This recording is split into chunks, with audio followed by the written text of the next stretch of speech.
Today we're here to unveil the Black Lives Matter mural at Brooklyn Borough Hall. This is an occasion to celebrate. In just a few moments, we have turned our outrage over the murder of George Floyd, an unarmed Black man killed at the hands of law enforcement, into action.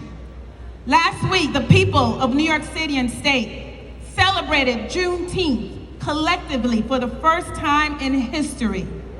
Yes, we came together, yes, for this holiday commemorating the emancipation of enslaved Africans, both to celebrate and to share the effects of structural and institutional racism with all the people in New York. But it didn't start or end there. My colleagues are here with me. In the state legislature, we also introduced a slew of police reform bills. We have passed the repeal of 50A, where police officers' disciplinary records will now be made public. Yes, Black Lives Matter.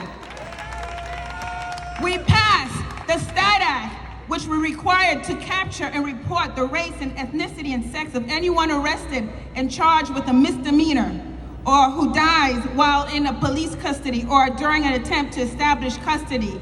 We passed a special prosecutor where any issue involving a civilian who's killed in the hands of a police officer would not go and tried in the hands of the district attorney, but a special prosecutor's office.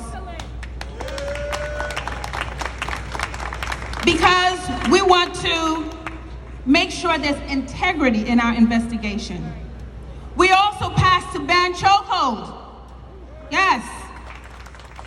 We remember Eric Garner and so many lives. We also passed to report a discharged weapon in circumstances where a person could be struck by a bullet and establish a law enforcement misconduct investigative office. We also passed the right to record.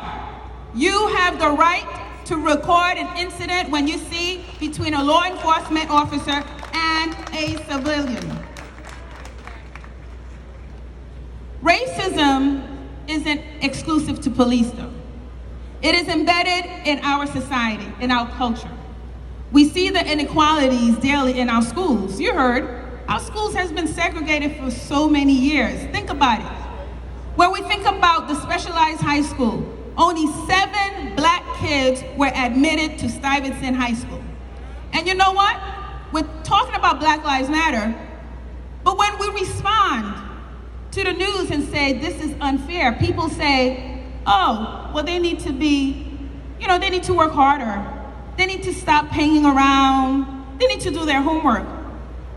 But they're not understanding that Black Lives Matter is a whole issue of equity in how we live, in our housing, in our health care, in our wages, everything. It's not just one silo thing. Leading up to the murder of George Floyd, we saw several false 911 reports, didn't you? There was a woman in Central Park, her name is Central Park Karen, where she called on the police on a Black man who asked her to leash her dog. We also saw in my district when a little boy was accused of sexually assaulting a white woman. Black Lives Matter. We made that illegal. We must go on. Now, in the state legislature, we have passed a number of reports, a number of bills, but we still have to pass racial profiling. We did not pass racial profiling, which would require police officers to report on every stop, question, and frisk. Our voices need to be heard. They said that, oh, it's too much of a burden. It's too much of a burden on a police officer, but that's the root of the problem. We need to collect data on these incidences. Black Lives